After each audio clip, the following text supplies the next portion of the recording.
ጌታ እንደገና ይዳስሰናል ደግሞ በቃሉ። እንግዲህ እንደነዚህ ያሉ ቀናቶችን እግዚአብሔር ዋና በክርስትናችን ዋና የሆኑ እውነቶችን እያብራራልን ነው ያለውና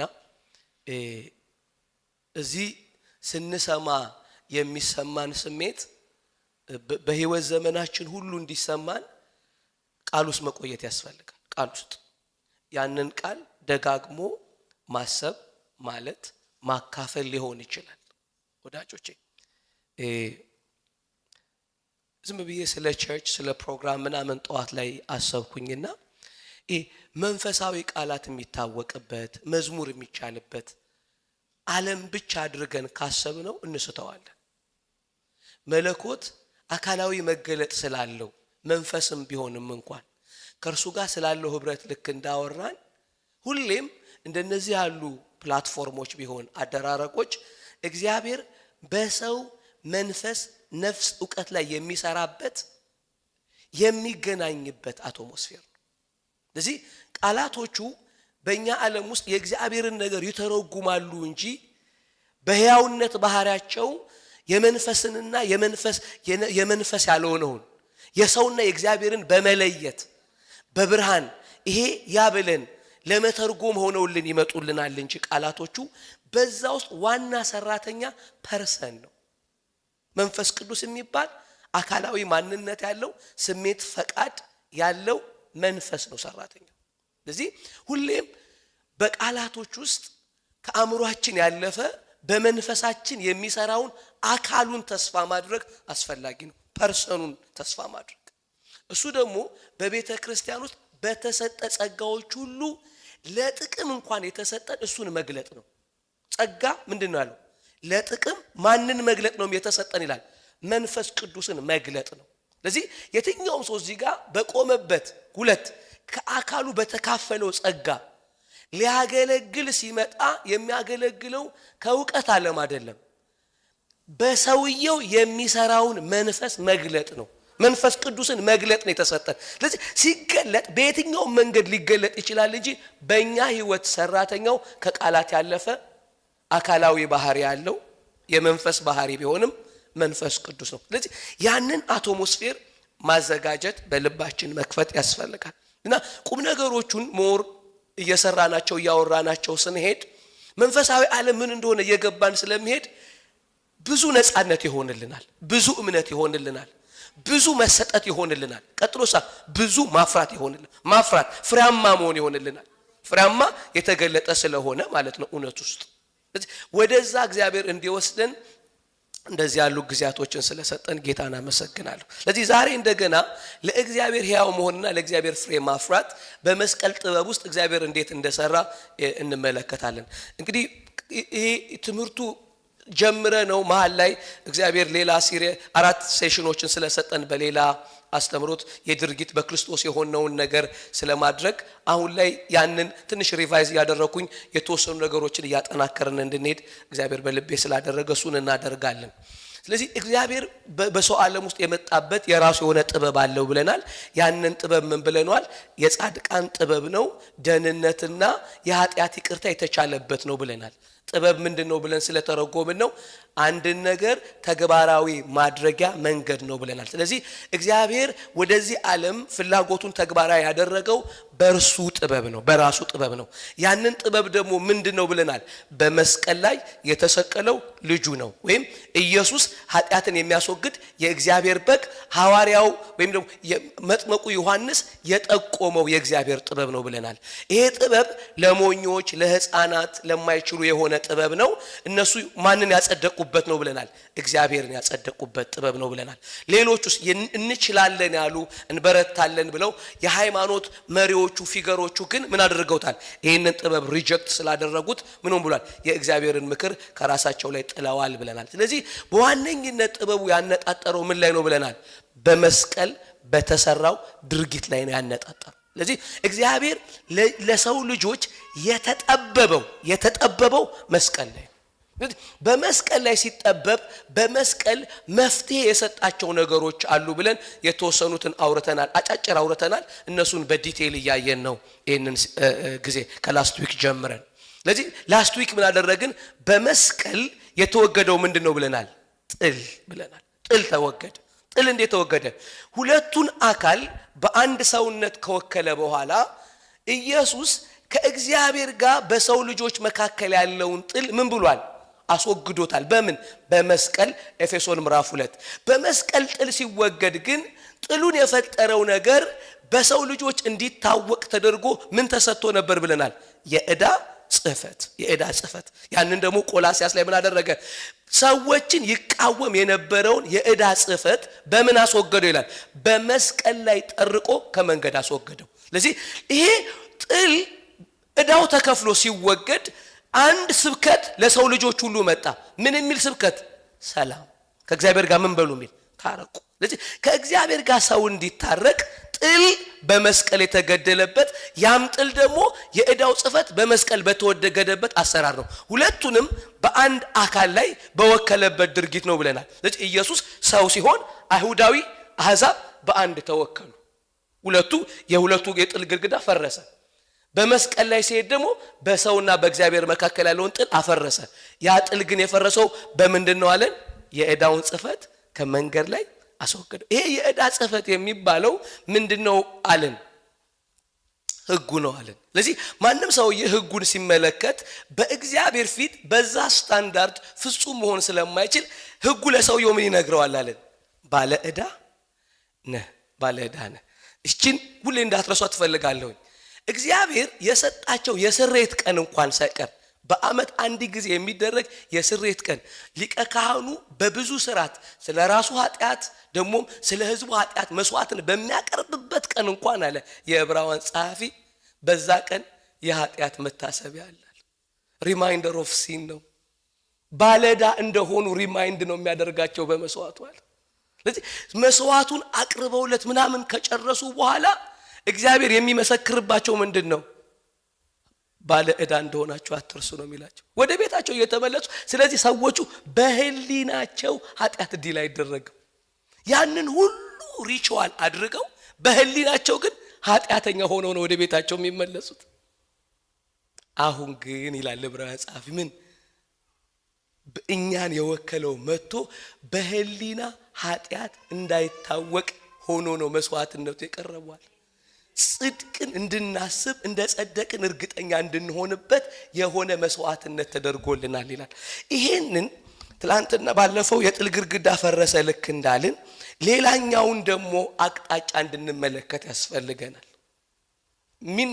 የሚያስፈልገን ምንድነው? ሰዎች ወደዛ ወደ ልጁ ህብረት የጥል ግድግዳው ፈርሶ ሲገቡ በማንነት ለእግዚአብሔር ዓለም ይላችሁ የተከፈለላቸው ዕዳ ብቻ ሰዎቹን የዛ ዓለም ተካፋይ አያደርጋቸው። ለዛ ዓለም ሕያው መሆን አለባቸው ለእግዚአብሔር ዓለም። ለዚህ እግዚአብሔር ስርዓቱን በሁለት መንገድ ነው የሰራው፣ በመስቀልና በትንሳኤ ነው። ትንሳኤ ላይ ሲመጣ በሰዎች ህይወት ውስጥ ያመጣው ዳግም ውልደት ወይም አዲስ ፍጥረት የሚባል ነው። ያ ምንድነው ብለናል? ወደ እግዚአብሔር ዓለም በእግዚአብሔር በሆነ ነገር ሁሉ ላይ ያለ ኮንሽስነስ ነው፣ ንቃት ህሊና ነው። እሱን ግን ሰው በአንድ ተወክሎ ይውላችሁ ሰውን ሊያስጥለው የፈለገው አንድ አካል ነበር እግዚአብሔር ወደ ሕያውነት ለማምጣት። እሱኛውን ዛሬ እንድንመለከት እፈልጋለሁ።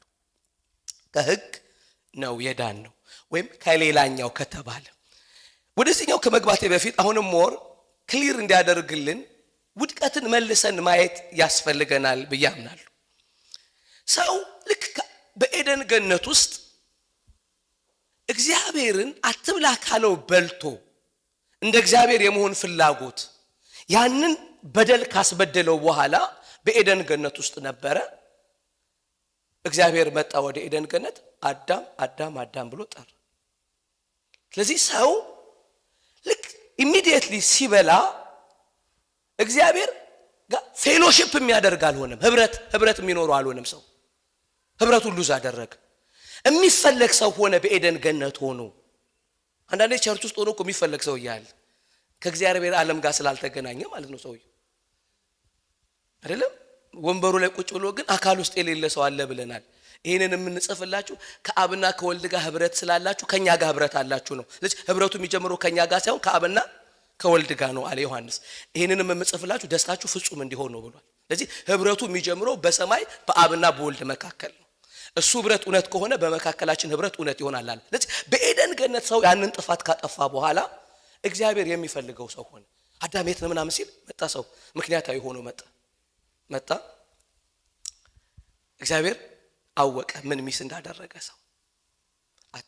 አንተ የሰጠኝ ሴት ናት ይሄንን ሁሉ ጉድ የሰራችኛል፣ እሷ ደግሞ እባቡ ነው አለች። እግዚአብሔር እባቡን ረገመ። ለሰው ልጆች ግን ይውላችሁ የሰጠው አጠቃላይ የእግዚአብሔርን የመዋጀት ፕሮግራም እንድንረዳ ቀላል የሚያደርግልን እግዚአብሔር ለሰው ልጆች የሰጠውን ተስፋ ማወቅ ነው። ምን ሰጣቸው መሰላችሁ? የህይወት ተስፋ ሰጣቸው። ህይወትን ሰጣቸው። ህይወት በህይወት ትኖራላችሁ እንደገና አለ። ምን እልሃለሁ አለው? ሌላ ህይወት አመጣለሁ አለው። አሁን የእግዚአብሔር የመዋጀት ፕሮግራም ሰው ህያው የሚሆንበት ፕሮግራም ነው። ተመልሶ ህያው። ስለዚህ አዳምና ሔዋን ከኤደን ገነት ሲወጡ የሞቱት ለእግዚአብሔር ዓለም ነው እንጂ ለራሳቸው ህያው ናቸው። ዕቁብ ይጥላሉ፣ ያርሳሉ፣ ያገባሉ፣ ይወልዳሉ፣ ይገላሉ፣ ይሞታሉ፣ ይገደላሉ ሰዎቹ። ግን ለራሳቸው ህያው ሆኑና ሞት ክሊርሊ እንዲተረጎምልን ለእግዚአብሔር ሞተው ወጡ። አይገርም? ስለዚህ ሰው በኤደን ገነት ውስጥ በኃጢአት የሞተው ለእግዚአብሔር ነው። ለእግዚአብሔር ነው የሞተው። ለእግዚአብሔር ሞተ ማለት ለጤነኛው ፌሎሺፕ ነው የሞተው።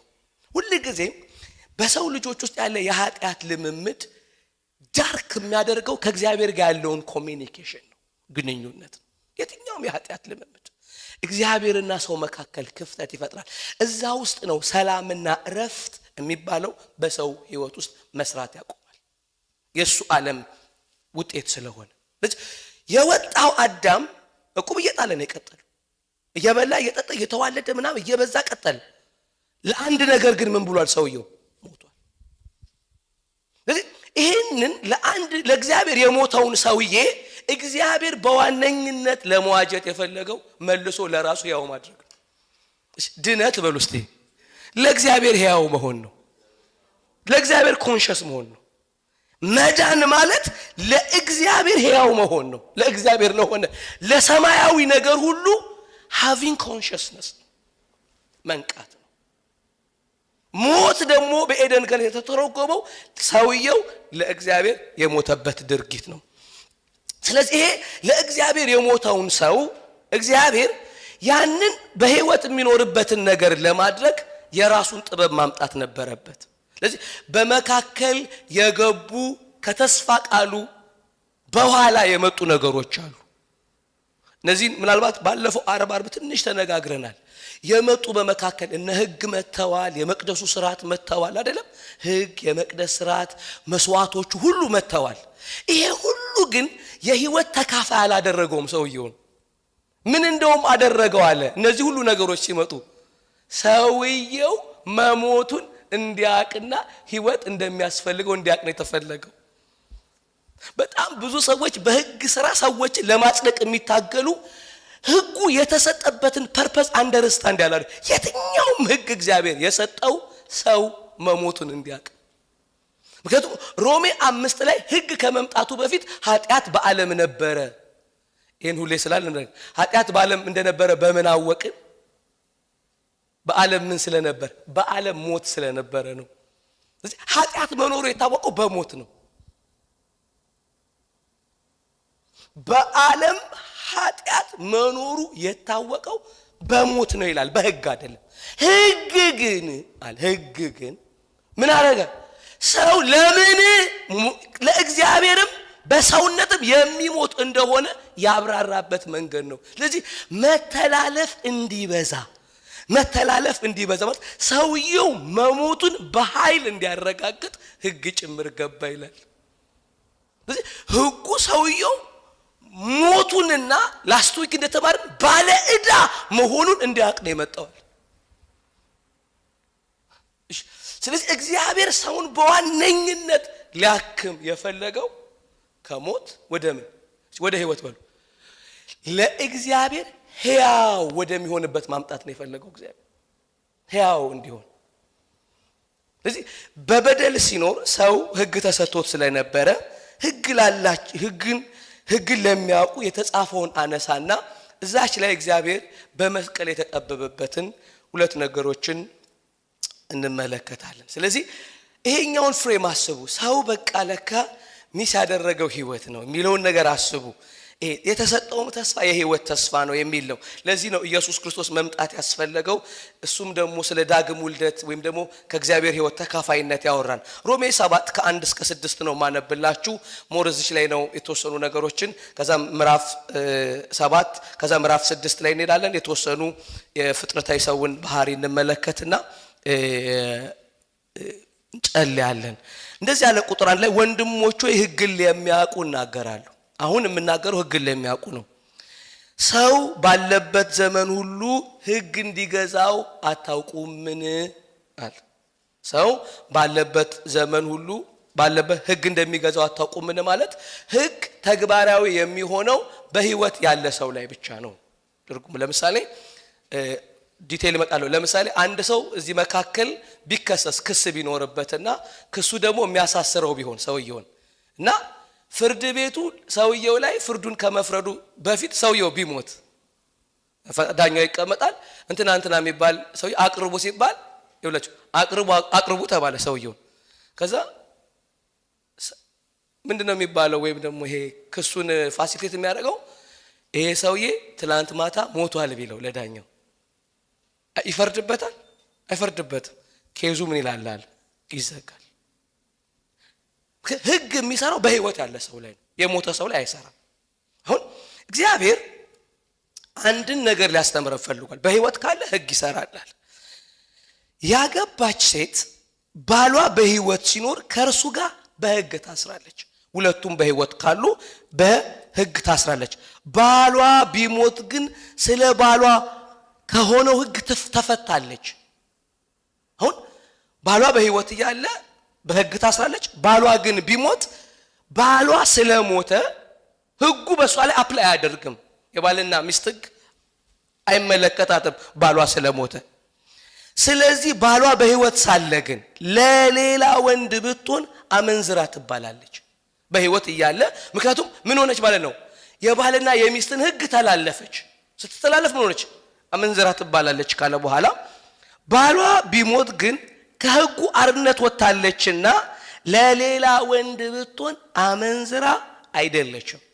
ስለዚህ አሁን ብቸኛ ነፃ የሚያወጣቸው ሞት ነው ይለናል እዚህ ጋር።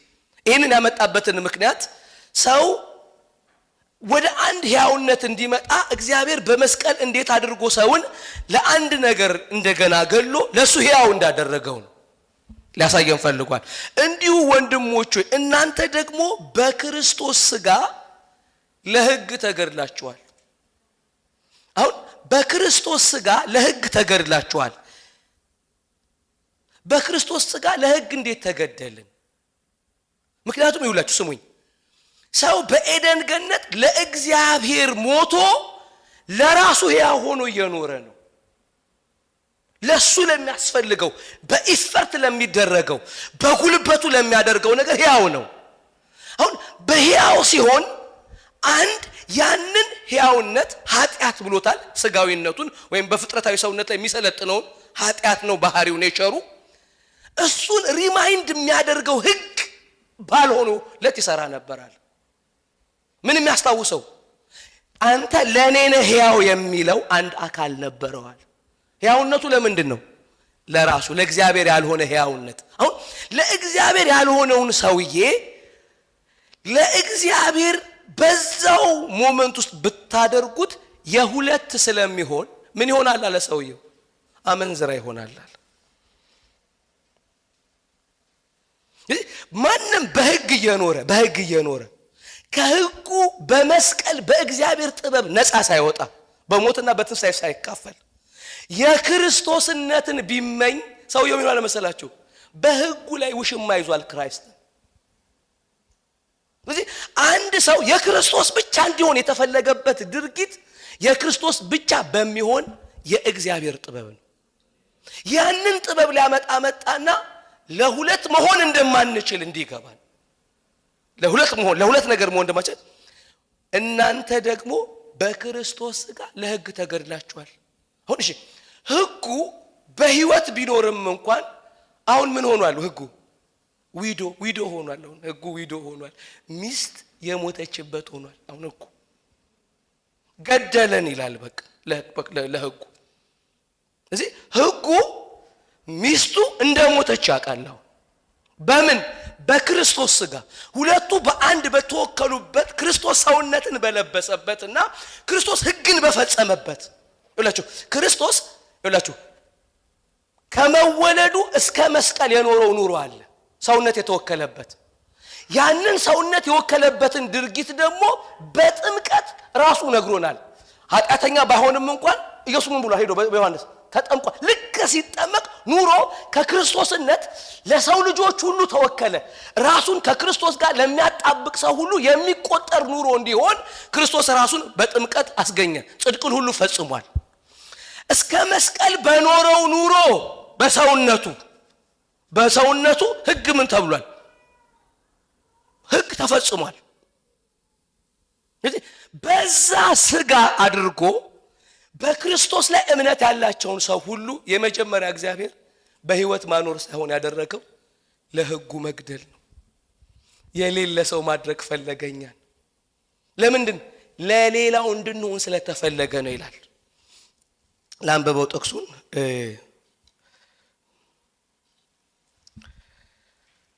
በክርስቶስ ሥጋ ለሕግ ተገድላችኋል። ለምን? ለእግዚአብሔር ፍሬ እንድናፈራ እናንተ ለሌላው ከሙታን ለተነሳው ለእርሱ ትሆኑ ዘንድ።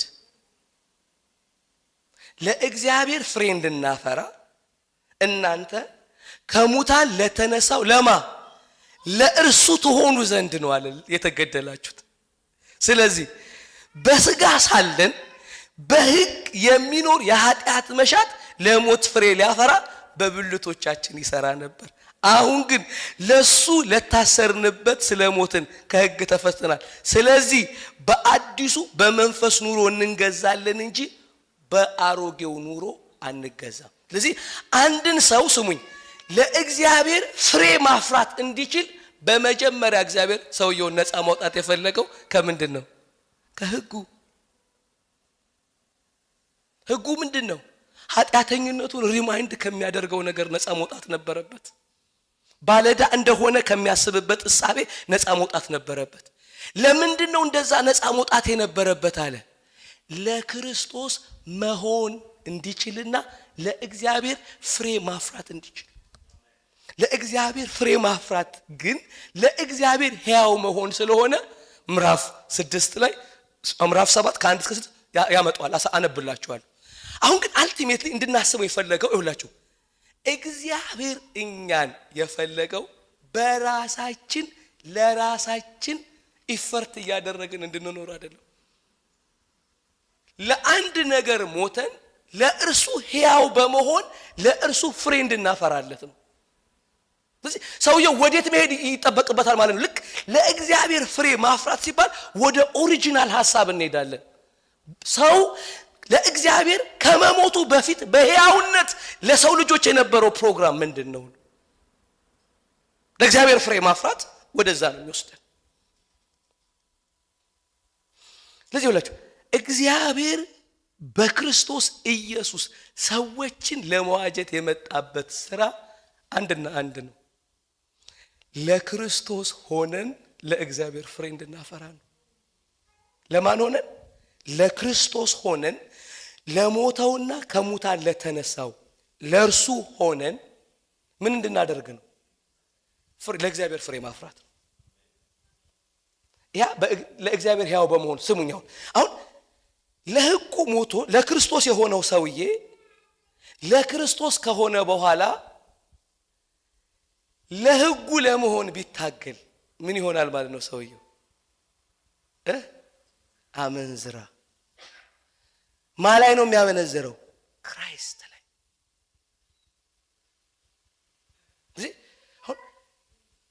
የኃጢአት ኮንሽስነስ በሕጉ የሆነው የባለዕዳነት ስሜት የሞትንለት ጉዳይ እንዲሆን ተፈልጓል።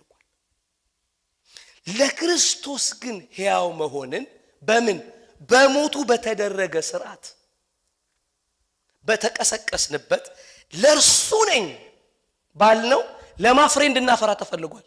ለእግዚአብሔር ፍሬ ማፍራት ክርስትና በሮሜ ምዕራፍ 7 ላይ ሰውን አርነት ማውጣትና እግዚአብሔር የሱ ሊያደርግበት የመጣው ሞት ይባላል ሥርዓቱ። ሰውየውን ምን ማለት ሕያው ለሆነበት ነገር ገሎ ማለዳ ላይ ለሞተበት ነገር ሕያው ማድረግ ነው የፈለገው። አሜን ነው ወይ? ያ ምንድነው? ለእግዚአብሔር መሆንና ለእግዚአብሔር ፍሬ ማፍራት ነው። በቃ ላይፍ። ሃሌሉያ። ይሄ ግን የሚሆነው ለምን በምንድነው አለ? ሰው ለእግዚአብሔር ሞቶ ለራሱ ሕያው ከሆነበት ነገር ያንን ሪማይንድ ከሚያደርገው እንደ ባል ከሆነለት ምንድን የኃጢአት ሪማይንደር ከሕጉ ዴሊቨር ሲሆኗል። እግዚአብሔር መጣና ተጠበበ በሰው ልጆች ዓለም ውስጥ ማናችንንም ሲመለከተን ለሱ ሊያደርገን ሲያስብ በዚህ ህይወት አላሰበንም። በዚህ ካሰበን እንደ ወንጀል እንደሆነ አስቧል። ይሄንማ እንደዚህ የኔ ያላደርገውም አለ። ለምንድን ሕግ ይመጣና እግዚአብሔር ሚስቴን ነጠቀኝ ሊል ነው። ሕጉ መጥቶ ክርስቶስ የኔ ነጠቀ ሊል ማለት ነው። ሊል ስለሆነ ለምን አልገልበትም አለ። ገደለበት። ሕጉን ዊዶ አደረገውና ለልጁ ግን ሚስት አድርጎ ቀሰቀሰን። ለክርስቶስ ስንሆን ለእግዚአብሔር ፍሬ እናፈራለን። አሜን ነው። ማንም ለእግዚአብሔር ፍሬ የሚያፈራው ለክርስቶስ በሆነበት ነው። ጨብጡት፣ አጠገባችኋለሁ ነው። ለእግዚአብሔር ፍሬ የምታሆነው ለክርስቶስ ከሆንክበት ነው በሉት። ሃሌሉያ። ለክርስቶስ ግን የምትሆነው ቀድሞ ለነበረው በመሞት ሥርዓት ነው። በመሞት ሥርዓት ነው። በሌላ ህይወት ነው። ሃሌሉያ። በሌላ ህይወት ነው። ሃሌሉያ ሃሌሉያ። ስሙኝ፣ እግዚአብሔር በአማኝ ህይወት ውስጥ አሁን ፍሬ ብሎ ሲያስብ ከተደረግንበት ነው የሚያስበው። ፍሬ ነዋ ነገርየው ምንድነው? ፍሬ። መጽሐፍ ቅዱሳችን ሐዋርያቶቹ የደብዳቤያቸው ዘገባ ውስጥ በስነ መለኮታቸው ውስጥ በስነ መለኮት የተረጎምናቸው የፐርፐስ ድርጊቶች አሉ። በእርግጥ ባለፈው የትኛውንም በመንፈስ ዓለም ጋር ባለን ግንኙነት በእኛ ህይወት እግዚአብሔር የሚከብርበትን ነገር ምን ብሎ ተረጉሞታል መሰላችሁ? እስቲ ፍሬ በሉ። ፍሬ ተፈጥሯዊ ድርጊት ነው። በሕያውነት ውስጥ ብቻ ነው ያለው። ሰው በሕግ አያፈራም፣ በሕግ ስራ ይሰራል። ሰው ግን በመንፈስ ያፈራል። በሕግ ከሆነ ይሰራል፣ በመንፈስ ከሆነ ግን ያፈራል። ስለዚህ ወዴት አመጣናለ? ወደ አሮጌው ኑሮ አይደለም፣ ወደ አዲሱ ወደ መንፈስ ኑሮ አመጣናል። አሜን ነው። ለዚህ ሰው የመጣው ወዴት ነው? ወደ አዲሱ ወደ መንፈስ ኑሮ። ያ ኑሮ በምንድን ነው? በሕያውነት ነው። አሁን ሕጉ አያቀንም፣ እኛ ነን የምናቀው። እሱ ሚስቱ እንደሞተችበት አውቆ እርሙን አውጥቶ እርም ማውጣት ተቃላቸው ደርሰውታል። ሁሉም በቃ የነበሩት የብሉይ ኪዳን ስርዓቶች ሁሉ ደርሰውታል፣ ለቅሶ ደርሰውታል። ሚስት የሞተችበት ሆኗል። ሕጉ ሚስቱ ሞታለች። እኛንን ስናልፍ ስናገድም ትዝም ይለን ይሄ ሰውዬ እኮ ድሮ ባሌ ነበር እያልን። ሰው በአእምሮ መታደስ ያስፈለገው ለዚህ ነው። እንደዚህ ለክርስቶስ ሆኛለሁ። ክርስትና ለክርስቶስ ሆኛለሁ ከሚል ነው የሚጀምረው። እሱ ግን የተሰራው ሞታችን ላይ ነው። ሃሌሉያ። አሁን ሕጉ እኛን መቶ ቢጠይቅ ሊከስ አይችልም። ምክንያቱም ምን አለ? ሰው ሕግ የሚሰራበት በህይወት እስካለ ነው። አለ ወይ በሉት። አለ ወይስ የለህም በሉት። ለድሮ ባለህ አለ ወይ በሉት። ለድሮ ባለህ አለ ወይ?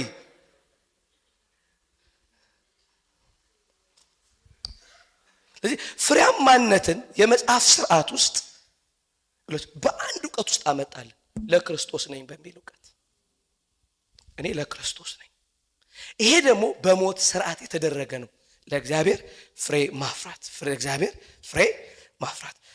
በጣም ክሊር የሚያደርግልንን ሮሜ 6 ከ5 እስከ 11 ላንብብላችሁና ሁለቱን ለእግዚአብሔር ሕያውና ፍሬያማነት የተተረጎመበትን አንድ ሁለት ቴክስቶች እናያለን። ምዕራፍ 6 ቁጥር 5 እስከ 11 ሞቱን በሚመስል ሞት ከእርሱ ጋር ከተባበርን ትንሣኤውን በሚመስል ትንሣኤ ደግሞ ከእርሱ ጋር እንተባበራለን። ከእንግዲህ ወዲያ ለኃጢአት እንዳንገዛ የኃጢአት ሥጋ ይሻር ዘንድ አሮጌው ሰዋችን ከእርሱ ጋር እንደተሰቀለ እናውቃለንና። ይህንን ምዕራፍ 7 ላይ ምን ብሎ ነው የተረጎመው? በክርስቶስ ሥጋ ለሕግ ተገላችኋል። አሮጌው ሰዋችን ከእሱ ጋር እንደተሰቀለ እንዴት እናውቃለን? በክርስቶስ ሥጋ ለሕጉ ተገሏቸዋል። አሮጌው የተባለው በሕጉ ለእግዚአብሔር ሕያው ያልሆነው ለራሱ ሕያው የሆነው። ስለዚህ ሁሉ ጊዜ ኮንሽስ ነው። ሕግ ኢፈርት የሚጠይቅ ስለሆነ የሰውየውን ለራሱ የሆነውን ሕያውነት ይፈልጋል። ስለዚህ እያደረገ ነው የሚሄደው፣ ደሞዝ የሚቀበልበት ድርጊት ነው፣ የመንፈስ ስርዓት ስላይደለ። ከእንግዲህ ወዲህ ለኃጢአት እንዳይገዛ የኃጢአት ሥጋ ይሻር ዘንድ ሰውነት ሳይሆን የኃጢአት ሥጋ በውስጣችን ያንን የኃጢአትን መሻት ኃጢአትን ክሬቭ የሚያደርገው ፐርሰናሊቲው እሱ ይሻር ዘንድ አሮጌው ሰዋችን ከእርሱ ጋር እንደተሰቀለ እናውቃለን። ምንድነው የምናውቀው? ከእርሱ ጋር አሮጌው ሰዋችን እንደተሰቀለ ምን እንላለን? እናውቃለን። ከዚህ ዕውቀት መሰወር የለብንም። እስቲ እንደተሰቀልን ምን እንላለን? እናውቃለን። ለነገሩ ምዕራፍ 6 ሲጀምር አታውቁም ምን ብሎ ነው የጀመረው? ማለት እንዴ እናንተ ከክርስቶስ ጋር እንደ ስትጠመቁ ከክርስቶስ ጋር እንደሞታችሁና ከእርሱ ጋር እንደተነሳችሁ አላሰው አታውቁም ምን አላቸው። አንድ ዕውቀት ጠፍቶባቸው ስለሆነ ዕውቀቱን ወደ ልባቸው ሲመልስ አታውቁት መረሳችሁት ምን እንደተሰቀላችሁ ከእርሱ ጋር አሮጌው ሰዋችን ከእርሱ ጋር እንደተሰቀለ እናውቃለን በሉ። በዕውቀት ዓለማችሁ ውስጥ ልታውቁት የሚገባ ነገር የክርስቶስ መስቀል የክርስቶስ ብቻ እንዳይደለ ነው፣ የኔ መስቀል እንደሆነ ማሰብ አለብኝ። ምክንያቱም ምን አለ?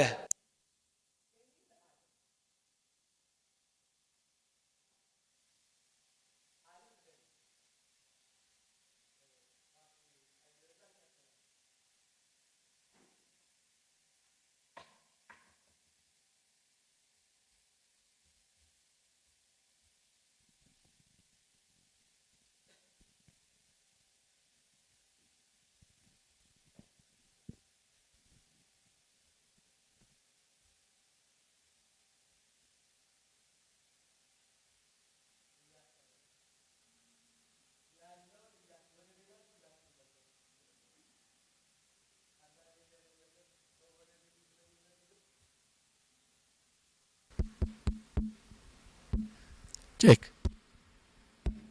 ሃሌሉያ። እንግዲህ ከዕውቀት ክፍላችን እንዲኖሩ የተፈለጉትን ነገሮች ማሰብ እያልን ያለ ነው። ምዕራፍ 6 መስቀሉ የክርስቶስ የሱ ብቻ አይደለም ነው ያለን መጽሐፍ። ገላትያ ላይ ምን አለ ሲናገር? እኔ ለዓለም ዓለም ለኔ ከተሰቀለበት መስቀሉ የማን ነው? ከክርስቶስ መስቀል በቀር ሌላ ትምክህት ከኔ ይራቃል። ስለዚህ ያ የክርስቶስ መስቀል እሱ የተሰቀለበት ብቻ ሳይሆን እኔ ዓለም የሚለው ቤዚካሊ ኮስሞሱን ሳይሆን የመጀመሪያ ወይም የዓለም ትምህርት የተባለው ምዕራፍ 6 እና ምዕራፍ 7 ላይ የተገደልንበት የተባለው የኃጢአት ሪማይንደር ያለበት የሕጉን ስርዓት ነው ዓለም። ምክንያቱም የገላትያ አስተምህሮት ወጥ ሕግን ዲል ለማድረግ የተጻፈ ሰው እኔ ለዓለም አለ፣ ዓለምም ለኔ ከተሰቀለበት ከክርስቶስ መስቀል በቀር ትምክህት ከኔ ይራቃል። ላይፍን ያገኘሁት መስቀል ላይ ነው አለ። ለምን? ለአንዱ ሞቼ ለአንዱ ሕያው የሆንኩበት እዛ ጋር ነው አለ። አሜን ነው ወይ? ስለዚህ ምዕራፍ 7 ላይ ሕያው ተደርጋችኋል ለእግዚአብሔር ፍሬ እንድታፈሩ፣ ምዕራፍ 6 ላይ አሮጌ ሰዋችንን ከእርሱ ጋር ምን አድርጓል? ገፎታል አለ። በመስቀል ገፎ ጥሎታል አለ። ስለዚህ የሕጉን ትእዛዝ ብቻ ሳይሆን አሮጌ ሰውነት የሚባል ወይም ደግሞ ያኛው የኃጢአት ክሬቭ ያለውን ለራሳችን ሕያው የሆንበትን መስቀሉ ራሱ ዲል አድርጎታል አለ። አሁን ዲል ካደረገው በኋላ ይለናል ሲመጣ እንደተሰቀለ እናውቃለን። የሞተስ ሲልና የሞተስ ከኃጢአቱ ጸድቋል። የሞተ ከኃጢአቱ ጸድቋል። ስለዚህ ከኃጢአቱ ለምንድን ነው የሞተ የሚጸድቀው? ምዕራፍ 7 ላይ ሕጉ የሚሰራው የሚኮንነው ሕግ የሚሰራው በህይወት ያለን ሰውዬ ላይ ብቻ ነው። ከሞተ ምን ብሏል አለ? ከሕጉ ከነኔ አምልጧል። ለዚህ ነው ምዕራፍ 8 ስትሄዱ ቁጥር 1 ላይ በክርስቶስ ላሉ አሁን ኩነኔ የለባቸውም ይልና ከሞትና ከኃጢአት አርነት ወጥተዋል። ስለዚህ ከሞትና ከኃጢአት እንዴት አርነት ወጡ? ምዕራፍ 6 ላይ አሮጌው ሰውነታቸው ነው። ምዕራፍ 7 ላይ ምን አደረገ? በክርስቶስ ሰውነት ተገለዋል አለ። ስለዚህ ነፃ ሊያወጣን ሲፈልግ ይውላችሁ ለአንድ ነገር አለመኖር ውስጥ ነው የሰራው ነፃነታችንን። አሜን ነው ወይ? ስለዚህ ምን በሉ እንደ ሞትን እናውቃለን አለ። ሃሌሉያ። እዚህ ቤት እንደ ሞተ ማቅ ሰውዬ የሚሰቃይ ሰውዬ ነው። ለሁለት ዓለም ሕያው ስለሚሆን ምን ያደርጋል? ነፍሱ በኩነኔም በእግዚአብሔርም የጸጋ ድርጊት ውስጥ ነው እንዲኖር የሚያደርገው። እናውቃለን የሞተ ከኃጢአቱ ጸድቋል። የሞተ ከኃጢአቱ ጸድቋል። ነገር ግን ከክርስቶስ ጋር ከሞትን ከእርሱ ጋር ደግሞ በሕይወት እንደምንኖር እናምናለን። ክርስቶስ ከሙታን ተነስቶ ወደፊት እንደማይሞት ሞትም ወደፊት እንደማይገዛው እናውቃለንና ካለ በኋላ ቁጥር 10 ላይ መሞትን አንድ ጊዜ ፈጽሞ ለኃጢአት ሞቷልና በሕይወት መኖርን ግን ለእግዚአብሔር ይኖራል ካለ በኋላ ቁጥር 11 ላይ እንግዲህ እናንተ ደግሞ ለኃጢአት ሞታችሁ ግን በክርስቶስ ኢየሱስ በጌታችን ሆናችሁ ለእግዚአብሔር ሕያዋን እንደሆናችሁ ራሳችሁን ቁጠሩ። ምን ብላችሁ? የሞታችሁለትን ብቻ ሳይሆን ሕያው የሆናችሁለትን እግዚአብሔርን ሕይወታችሁን ቁጠሩለታል። አሜን ነው ወይ? ስለዚህ ምን በሉ አለ? ሞቻለሁ ብቻ ሳይሆን ከክርስቶስ ጋር ከትንሣኤ ጋር ስትካፈሉ ለእግዚአብሔር ሕያው ሆኛለሁ። በክርስቶስ ኢየሱስ ለእግዚአብሔር በትንሣኤ ሕያው ሆኛለሁ። ሃሌሉያ። እንደ ሞትን ብቻ ሳይሆን የምናውቀው ለእግዚአብሔር ሕያው እንደሆነን እናውቃለን። ለእግዚአብሔር ሕያው ነን። ሃሌሉያ። ለሞት ብቻ ሳይሆን ለእግዚአብሔር ሕያው ተደርገናል። ሃሌሉያ። ለእግዚአብሔር ሕያው ተደርገ እንደዚህ ቁጠሯል። ማይንድ ሴታችሁ ለእግዚአብሔር ሕያው ነኝ ይበላል። ለእግዚአብሔር ሕያው ነኝ በሉ ብላችሁ አሁን ለእግዚአብሔር ሕያው የሚለውን በመጀመሪያ ኢንትሮዳክሽን ላይ ሰው በኤደን ገነት በበደሉ ምንድነው ሆኖ የወጣው? ለእግዚአብሔር ሞቶ ነው የወጣው። አሁን ለእግዚአብሔር ፍሬ እንዲያፈራ ይውላችሁ፣ ለእግዚአብሔር ሰውየው እንዲያፈራ ፍሬ እንዲያፈራ ለእግዚአብሔር ሕያው መደረግ አለበት። ሕጉ ለኃጢአት መሻትን ስለሚሰራ እንደውም ምክንያት አግኝቶ አድቫንቴጅ ያዘብኝ አለ ምዕራፍ 5 ላይ። አሁን ለእግዚአብሔር ሕያው መሆን ለክርስቶስ ሆኖ ለእግዚአብሔር ፍሬ ማፍራት ነው አለ። ይሄ ደግሞ በማለዳ ሰው ከኤደን ገነት አጥቶት የወጣው ነው። እግዚአብሔር ለሰው ልጆች ሕይወትን በመስቀል ነው የተጠበበበት ያለው። ለዚህ ነው በሞት ከዛስ በትንሣኤ ሰውየውን ሲያመጣው ለእግዚአብሔር ሕያው ሆኖ ስለመጣ ትላንትና የሚያውቁት ሁሉ አዲስ ሰውዬ እኛ ሰፈር መጥቷል ነው የሚሉት። አዲስ ሰው እኛ ሰፈር መጥቷል ነው የሚለው እያያችሁ። ለምን? ለአሮጌው ነገር ተገላችሁ ለአዲስ ነገር ሕያው ስለተደረጋችሁ። ለዚህ ነው ማንም አለ ገላትያ ላይ በክርስቶስ ቢሆን ምንድነው አለ? አዲስ ፍጥረት ነው ማለት ሰውየው በሕያውነት ሲመጣ የቀደሙት የሚያውቁት ነገሮች ሁሉ እንደሚያውቁት ትሪት አያደርጉትም።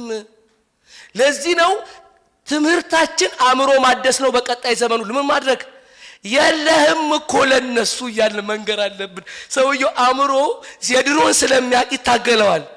ይህንን ሰፈር እኮ ይህን መንገዱን አውቀዋለሁ እዚህ ቤት ገብቻለሁ እዚህ ቤት ጠጥቻለሁ አትሉም? አሁን ድሮ ወደ ኢትዮጵያ ስትሄዱ ይሄንን ቤት አውቀዋለሁ የድሮ ነገር ትዝ የሚላችሁ ድሮ አሁን እግዚአብሔር ከምን ለእርሱ ሕያው ስላደረገን ከድሮ ዕውቀት ነፃ ሊያወጣን ፈለገ። ለዚህ ነው መጽሐፍ እንደዚህ አለ፣ ወንድሞች ሆይ በእግዚአብሔር ርኅራኄ ለምናችኋለሁ። እንዴት አእምሮአችሁን እንዲታደስ ነው የምለምነው። ለምን ሲባል ሰውነታችሁን ለእግዚአብሔር ቅዱስና ሕያው መስዋዕት አድርጋችሁ እንድታቀርቡለት ነው አለ። ይሄ ከታደሰ ሁሉ ለእግዚአብሔር ይሆናል አለ። ሕያው ለሆናችሁበት ነገር ደግሞ አእምሮአችሁ እንዲቀሰቀስ ነው የምለምናችኋል።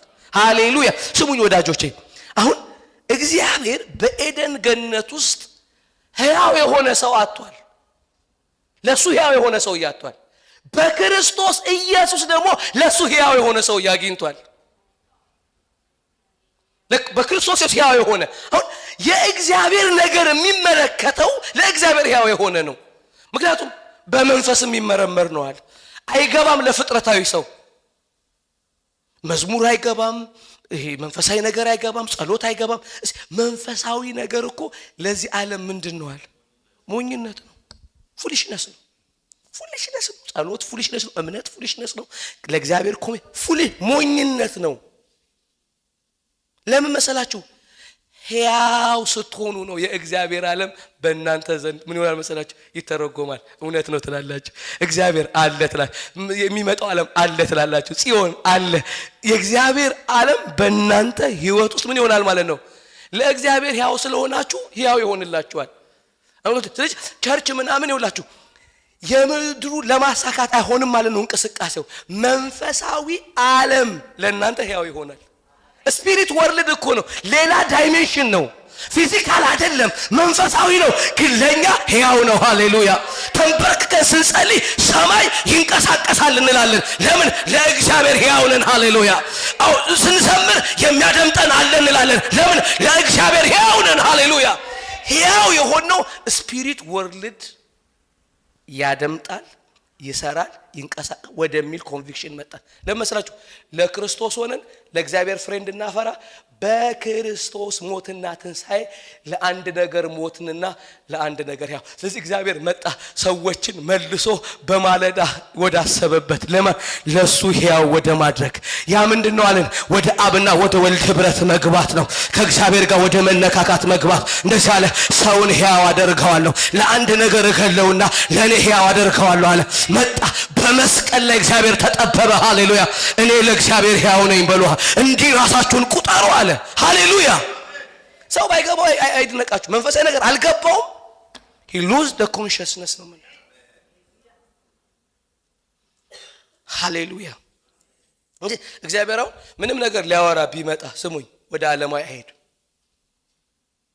ሞቷላ የእግዚአብሔር ነገር አይገባውም። ለእግዚአብሔር ሕያው አይደለም። በዚህ ዓለም ውስጥ ለእግዚአብሔር ሕያው የሆነና ለእግዚአብሔር ሕያው ያልሆነ ሰው ነው ያለው። በእርግጥ ለእግዚአብሔር ሕያው ሆኖ የተኛ የሚባል ሰው እያለ የተኛ ኤፌሶን ምዕራፍ 6:5 ላይ አንተ የምትተኛ ንቃ የተባለው ሰው እያለ ለሽ ያለ ሰው እያለ ለሻለ ጊዜውን ማያቅ የእግዚአብሔር ፈቃድ ይላችሁ የእግዚአብሔር ፈቃድ ምን እንደሆነ ማያቅ እሱን እንመጣበታለን ሌላ ጊዜ። ፈቃድ ምን እንደሆነ ማያቅና በመንፈስና በመንፈሳዊ ቅን የማይኖር ሰው የተኛል። አንተ የምትተኛ ተነስ ብሎ ከሙታን ነው ያለው። አግብታ አንተ የምትተኛ ንቃ ከሙታንም ንቃ አለውና እንቅልፍና ሞትን እኩል አደረገበት። በል እንግዲህ ያው ለእግዚአብሔር ሕያው ሆነ ከተኛ ለእግዚአብሔር ለሆነ ነገር መልስ አትሰጥም አለ። እንቅልፍ ምንድነው? ቤዚካሊ የእንቅልፍ ትርጉም የሚያውቃል? የዲክሽነሪው የእንቅልፍ ትርጉም መተኛት ማለት ነው። አውት ኦፍ ኮሚኒኬሽን መሆን ነው። ይገርማል። ግቡና ቼክ አድርጉት። ከኮሚኒኬሽን ውጪ መሆን ማለት ነው በዚህ መተኛት ማለት።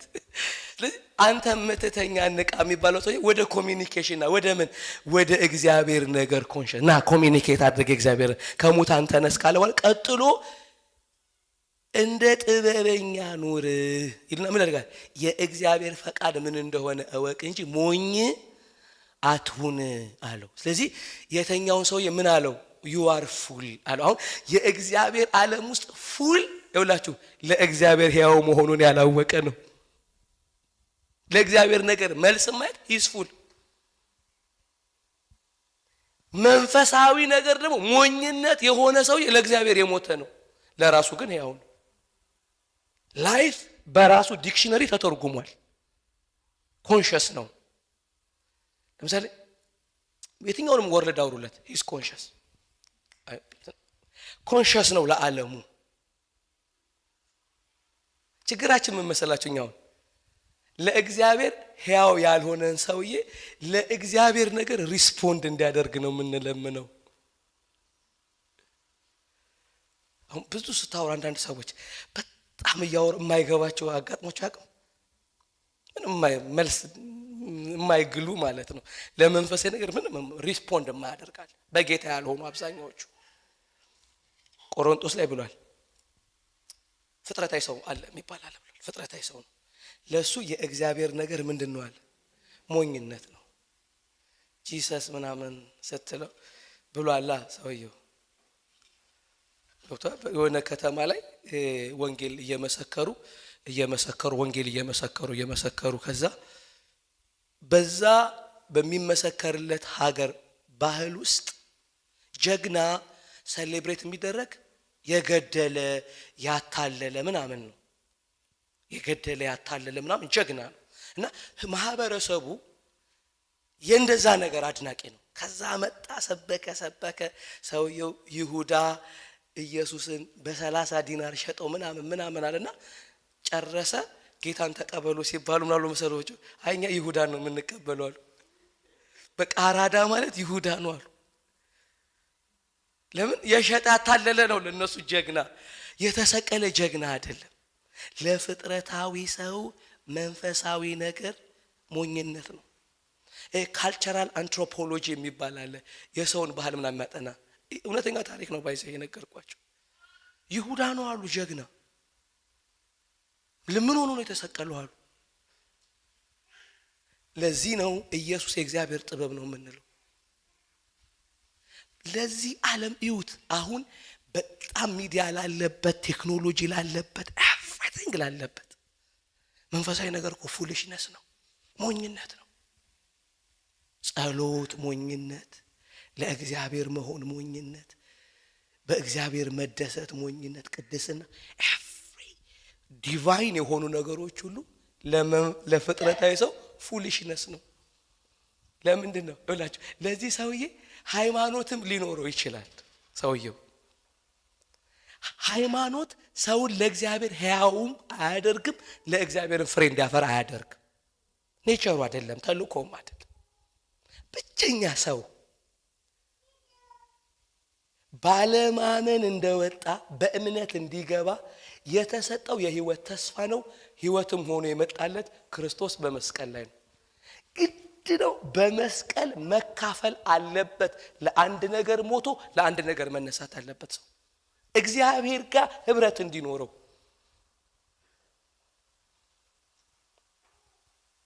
ለዚህ ነው በመጀመሪያው ኪዳን በርቀት ህዝቡን የያዘው እግዚአብሔር። መቅረብ አይችሉም። አንድ ሰውዬ ነው የሚገባው፣ ያወራዋል። የሚያወራው ወሬ ሁሉ ስለሚመጣው ልጁ ነው የሚያወራው።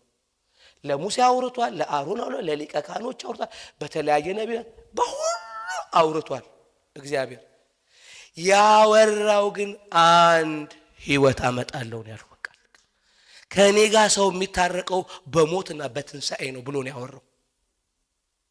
በፍጹም ሰው ለአንድ በመስቀል ላይ እሱ በኃጢአት ያው ለሆነበት ነገር ካልሞተ በክርስቶስ ደግሞ ተነስቶ ለእግዚአብሔር ሕያው ካልሆነ ከእግዚአብሔር ጋር ባለ ህብረት ውስጥ ያለውን ሙላት ያገኝ። ስለዚህ አንድ ነገር እንቆጥራለን አለ ሰውየው። ምን እንቆጥራለን? ለእግዚአብሔር ሕያው እንደሆነ እንቆጥራለን አለ። ስለዚህ ሰኞአችሁ፣ ማክሰኞአችሁ፣ ሮባችሁ፣ ሐሙሳችሁ አንድ አእምሯችሁ ላይ ሊኖር የሚገባው ዕውቀት አለ። የሞትንለት ብቻ ሳይሆን የነቃንለት ዓለም አለ። ይሄ ደግሞ በብዙሃን ዊትነስ የሚያገኝ ላይሆን ይችላል። እዚህ ስሙኝ፣ ሁለት አይነት ሰዎች አሉ፣ የተኙና የሞቱ የሞቱ ፍጥረታዊ ናቸው። የተኙ ቢቀሰቀሱም ለእግዚአብሔር ከኮሚኒኬሽን አውት ኦፍ ሰርቪስ የሆኑ ናቸው። ስዊችድ ኦፍ ያደረጉ ማለት ነው። ባትሪው የሞተባቸው ቻርጅ መደረግ ያለበት እንደገና መቀስቀስ ንቃ የሚባለው የእግዚአብሔርን ፈቃድ እወቅ የሚባል ሰው እያለ በእነሱ ዓለም ውስጥ የእግዚአብሔር ነገር ባይተረጎም it's not about mind ሕያውነት ስለሆነ ቆሮንቶስ ላይ ያለውንና ሁለት ነገሮችን ላንብብላችሁ። አንደኛ ቆሮንቶስ ምዕራፍ 2 ከ13 እስከ 16 መንፈሳዊ ነገር ከመንፈሳዊ ነገር ጋር አስተያይተን መንፈስ በሚያስተምረን ቃል ይህን ደግሞ እንናገራለን እንጂ የሰው ጥበብ በሚያስተምረን ቃል አይደለም። ለፍጥረታዊ ሰው የእግዚአብሔር መንፈስ ነገር ሞኝነት ነውና አይቀበለው። በመንፈስ የሚመረመር ስለሆነ ሊያውቀው አይችልም። እኛ ግን አንድ ነገር እናውቃለናል። ምን? ከክርስቶስ ጋር እንደሞትን እናውቃለን። ለእግዚአብሔር ሕያው እንደሆንን በክርስቶስ እናውቃለናል። ይሄንን ፍጥረታዊ ሰው ሊያውቅ አይችልም። ለምን? በመንፈስ የሚመረመር ስለሆነ። መንፈሳዊ ሰው ግን ሁሉን ይመረምራል፣ ራሱ ግን በማንም አይመረመርም ካለ በኋላ ቁጥር 16 እንዲያስተምረው የጌታ ልብ ማናውቆት ነው። እኛ ግን የክርስቶስ ልብ አለናል። ስለዚህ ሕያው ስንሆን የክርስቶስ ልብ ነው የተሰጠን አለ። እግዚአብሔር በእኛ ዓለም የተረጎመው በልጁ ልብ ነው አለ። ሃሌሉያ። እኔ ግን በሉ ሃሌሉያ የክርስቶስ ልብ አለኝ በሉ ሃሌሉያ። ለምን ሲባል መንፈሳዊ ነገር እንድናውቅ፣ መንፈሳዊ ነገር እንዲገባ። እኛ ግን አለ የጌታ ልብ ማናውቆት ያስተምረው ዘንድ የጌታ ልብ ማናውቆት ነው አለ። እኛ ግን የኢየሱስ ልብ አለናል። ልብ አለን ማለት አእምሮ አለናል። ይሄ አእምሮ ምንድን ነው? በክርስቶስ ለእግዚአብሔር ሕያው መሆን፣ የክርስቶስ በመሆን ለእግዚአብሔር ፍሬ ማፍራት። ፍሬዎቹን ትንሽ ነገር አለ። የኢየሱስ ሕይወት ሁለተኛ ቆሮንቶስ ምዕራፍ 4 ቀጥሎ ያለን የኑሮ ስርዓታችን ነው። ሁለተኛ ቆሮንቶስ ምዕራፍ 4 ከ10 እስከ 12 እንደዚህ ይላል። የኢየሱስ ሕይወት በሰውነታችን እንዲገለጥ አንድ ሌላ ሕይወት የኢየሱስን ሞት ዘወትር በሰውነታችን ተሸክመን እንዞራለን። ስለ ሰውነታችን ያለን ዕውቀት የክርስቶስ ሞት ነው።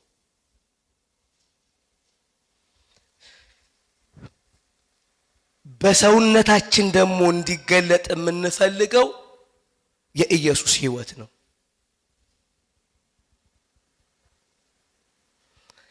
የኢየሱስ ሕይወት ማች በሆነው ስጋችን እንዲገለጥ እኛ ሕያዋን የሆንን በስጋ የምንመላለስ በሕይወት ያለን ማለት ነው።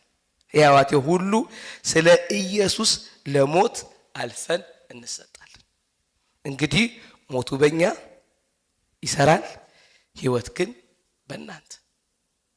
አሁንም ስለ ሰውነታችን ሁለት ዕውቀት አለናል። የክርስቶስን ሞት ተሸክመን ከዛሳ የክርስቶስን ሕይወት በሰውነታችን እንገልጣለናል። የክርስቶስ ሞት ሲባል አንድ ጊዜ በሰውነቱ ለኃጢአት የሞተበትን እያለ ነው። ሰውነቱን መሸከም ማለት ተሸክመን እንዞራለን አይደለም፣ ሰውነቱን አይደለም። ኢየሱስ በሰውነቱ የሞተበትን ለኃጢአት ሞት፣ ኢየሱስ በሕይወቱ ደግሞ ለአንዴና ለዘላለም ለእግዚአብሔር ሕያው ሆኖ ይኖራል እንዳለ በሕይወቱ ደግሞ ለእግዚአብሔር ሕያው መሆንን። ስለዚህ በሰውነታችን ሰውነት ቦዲ ይሄኛው ማለት በዚህ ሰውነት በእጅ በእግር በአእምሮ በሁለንተናችን አዎ ይሄንን ሰውነትም በሞቱና በሕይወቱ ነው የምናውቀዋል። ስንዞር የሞተበትንም እናውቃለን፣ የሞተበት ጉዳይንም ሕያው የሆነለትንም ነገር እናውቃለን በሰውነታችን። ስለዚህ ያ ለእግዚአብሔር ሕያው የሆነበት ነገር በሰውነት እንዲገለጥ ሞቱና ሕይወቱ በሰውነት እንዲገለጥ ሞቱን ተሸክመን፣ ስለዚህ በሰው ደግሞ ሕይወቱ እንዲሰራ የክርስቶስን ሞት ተሸክመን እንዞራለን። ምንድነው ተሸክሙ የምንዘረው? በሰዎች ለቆሮንቶስ ሰዎች ነው የጻፈው፣ ሐዋርያው ነው። እኛ ሞቱ እንሸከማለን በእናንተ ህይወቱ እንዲሰራ ነው አለ። ስለዚህ ሪማይንደር ነው። ሰዎች ወደዛኛው ህይወት በሞቱ የመጡበትን ነገር እኛ ተሸክመናል፣ ጎስፕልን ማለት ነው። ያንን ምስክርነቱን ማለት ነው። ስለዚህ ህይወቱ ሲሰራ በእኛ ለእግዚአብሔር ሕያው የሆንበት ድርጊት ለእግዚአብሔር ፍሬ የምናፈራበት ስለሆነ ይሄ የመንፈስ ፍሬ ከተባሉት ነገሮች መካከል የተወሰኑትን ዝም ብዬ ልንገራችሁ። ለምሳሌ ሰላም። ከእግዚአብሔር ጋር ሰው ለእግዚአብሔር ሕያው ሲሆን የሚያፈራው ሰላም ነው። ፒስ ነው፣ ሻሎም ማለት ነው። ፍሬ ሲባል ወደ ሰው ልጆች የሚመጣው ዕውቀቶች አሉ። ፍሬ ሲባል ሰው ማፍራት የሚፈልገው ምንድነው? የተለያዩ አክቲቪቲዎች ውስጥ ነው የሚያስበው አይደለም። መንፈስ ግን የሚያፈራው ሰላም ነው አለ። ሰላም፣ ቸርነት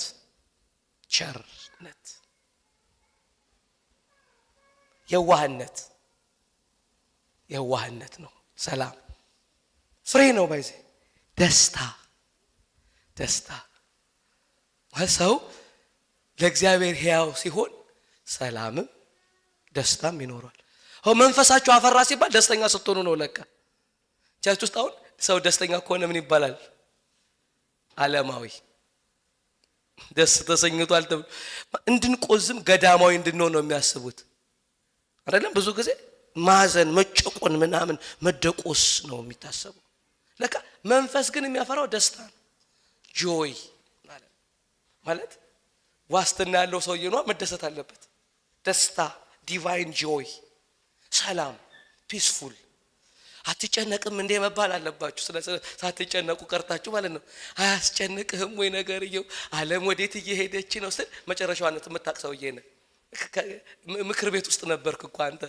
የአብ የወልድ እኮ ስብሰባ ላይ እኮ ገብተናል ተብሏል። ህብረት ውስጥ ገብተናል ተብሏል። ሰላም፣ ስፒሪታችን ሰላም ያፈራል። ቸርነት፣ ርህራሄ፣ ሰውን መውደድ፣ ለሰው የሆነው ስፒሪት ያፈራል። ሰው በስጋ ይታገላል ሰላማዊ ለመሆን በፍጹም ነው የማይሆነው። ብራዘር የኔት አይሆንም። ሰላም፣ ደስታ፣ ቸርነት፣ ራስን መግዛት አለ። ሰልፍ ኮንትሮል ምንድነው?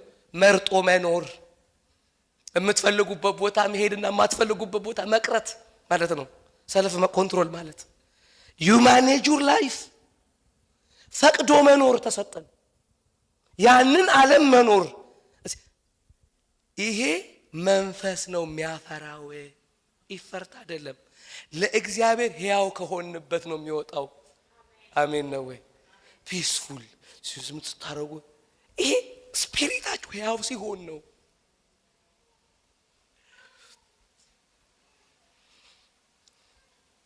ስፒሪት ሕያው፣ መንፈስ ሕያው ሲሆን የሚሆን ነው አለ። ታላቁ የዓለም አሁን ጥያቄ ምንድነው? ዜናውን ብከፍቱት ምንድነው ርዕሱ ምንድነው? የዓለም ርዕስ ሰላምና ደህንነት በር ደህንነት ነው። ሰላምና ደህንነት ነው። ሁሉ በነፍሱ የተረበሸ ነው። እግዚአብሔር ጋር ሕያውነት ውስጥ ያለው እረፍት፣ ሰላም፣ ደስታ ረብሽብሽ ያለ ነው። ስጋት አለበት። እረፍት፣ ደስታ፣ ሰላም ለመስላችሁ ወይ ተኝቷል ወይ ተፈጥሯዊ ነው። ተፈጥሯዊ ማለት እንደወረደ ማለት ነው ብሏል ሰውየው። እንደወረደ ማለት ነው ብሏል። ምንም ያልተነካማ በሞትና በትንሣኤ ያላለፈ ለማለት ፈልጎ መስሎኛል። ወይ ተኝቷል ወይ ተፈጥሯዊ ነው። መንፈሳዊ እስከሆነ ለክርስቶስ በመሆን ለእግዚአብሔር ሕያው ሆኗል። ለእግዚአብሔር ሕያው ሲሆን ለእግዚአብሔር ምን ይላል? ያፈራለታል። አሜን ነው ወይ? እግዚአብሔር ሕያው ከሆነ ነው ፍሬ የሚጠብቀው። ለእግዚአብሔር ሕያው እንደሆነ ይቆጠራል። ለዚህ ቤት ለእግዚአብሔር ሕያው እንደሆነ ይቆጠረ፣ ለእግዚአብሔር ለሌላው ሞቶ ለእግዚአብሔር እንደተቀሰቀሰ ከኢየሱስ በቀር ከመንፈስ ቅዱስ ፈገግታ ከልጁ በቀር ምን